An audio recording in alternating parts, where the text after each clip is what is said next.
Vi har så lavet et forsøg med tungmetaller, hvor vi har kommet kobber af forskellige koncentrationer i noget søvand, og så har vi prøvet at se, hvornår dafnierne de døde.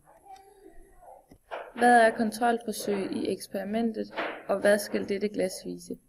Kontrolforsøget skal blot påvise, at ingen af dafnierne dør, når de lever i deres normale vand, altså i deres vante miljø.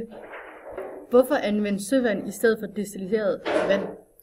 Det er fordi, det er der, de kommer fra, og man vil gerne kunne se, hvad der sker, når man tilsætter kobber, men kommer man dem i destillet vand, så fjerner man deres næring, og derfor ændrer man på deres levevilkår, og derfor kan man ikke regne med, at det er på grund af kobberen, at de dør. Hvorfor startes fortyndingsserien og tilsætningen af dafnier fra lav mod høje kobbersulfatkoncentration?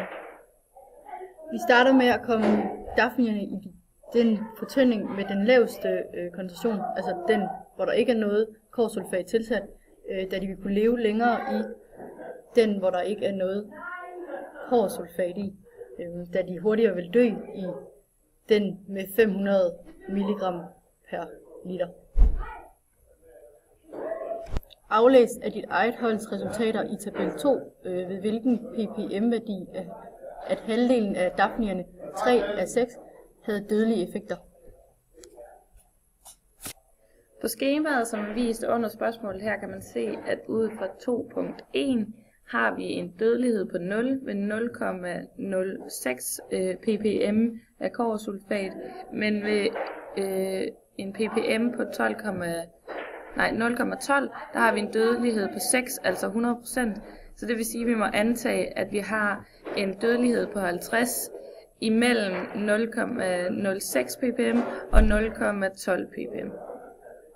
Hvad blev LC50-koncentrationen i ppm beregnet til ud fra kurven for gennemsnitsresultatet? Husk alle 3 dage. Gennemsnitsresultatet ved LC50 fik en koncentration på 0,09 ppm der på den anden dagen. Dette ved vi, fordi vi har indsat vores resultater i en graf, hvor vi så har fået en formel eller en funktion, og den har vi så kunne indsætte på en y-værdi på 50%, da vi ønsker at finde en dødelighed ved de 50%, og derved kan vi regne ud, hvor mange kobbersulfat i ppm der skal være i, og derfor har vi så fået 0,09 ppm. Hvordan ser kurven ud, hvis du kigger på eksponeringen over tid? X-aksen svarende til tid, y-aksen svarende til procent i døde.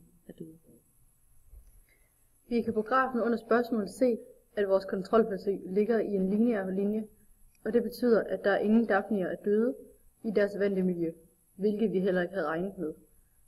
Vi kan ydermere se, at dafnierne først begynder at dø ved en koncentration, der ligger over 30 mg per liter. Vi kan også se, at ud fra vores diagram, at mængden af døde stopper ved 250 mg per liter. Det vil sige, at det kan betale sig at komme mere end 250 mg kobbersulfat i vandet, da det ikke vil blive optaget alligevel i dafnierne. Ved hvilken koncentration må denne koncentration anses for at være acceptabel for mennesker? Vi benytter TDI for at finde ud af, hvilken koncentration der anses at være acceptabel for mennesker, da det svarer til det tolererede daglige indtag. Man kan finde TDI på 2 forskellige måder. Vi har valgt at gøre, som vejledningen siger, at finde TDI ud fra vores beregnede LC50 ved at dividere LC50 i 100. Det vil sige, at vi så får det tolererede daglige indtag til at være 0,0009 milligram per mikrogram per liter. Angiv de fysiologiske og biokemiske årsager til, at dit tungmetal dræbte forsøgsdyrene. Forsøgsdyrene optog tungmetallerne fra næringen, de lever i, altså de alger, der var i vandet, og derfor ender de til sidst med at dø, da enzymerne i deres krop bliver nedbrudt, og derfor kan de ikke optage kobberen, og derfor sulter de sig ihjel. da enzymerne ikke kan nedbryde algerne i deres fordøjelsessystem. Så derfor ender de med at dø af en kobberforgiftning. Giv forslag til en ny undersøgelse af en miljøgift med denne metode.